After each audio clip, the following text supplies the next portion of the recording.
yüksək təzyiqi olan insanlar, damar tutulması olanlar, təzyiqdən ciddi əziyyət çəkənlər məni dinləsinlər axıra. Baxın, təzyiq probleminin səbəbi nədir? Niyə çox olur? Təzyiq necə yaranır? Hamımızda olan bir vəziyyətdir, qanın damar divarına göstərdiyi təsirdir. Amma əgər damarlarda daralma, basılma, sıxılma, həmçinin daxildə kirazlaşma varsa, qanda zərərli xolesterin çoxdursa, həmçinin zərərli maddələr, yağ qalıqları, yağ qırıntıları çoxsa, bunlar damarda kiraz və tutulmalar yaradır. Beləliklə, damarda qan axını pozulur və təsir artmağa başlayır. Ürək damar tutulmalarınız varsa, damarlarda tıxanıqlıq varsa, mütləq şəkildə sizlərə antilipid çay içməyi tövsiyə edirəm. Təbii, zərərsiz, keyfiyyətinə %100 zəmanət var.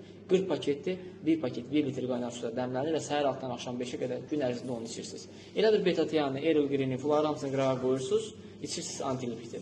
Bütün ailəcə üçün yüksək təzyiq problemindən tamamilə yaxa qurtarırsan. Və istənilən bölgəyə pulsuz çatdırılmalarımız mövcuddur. Nömrəmiz səhifənin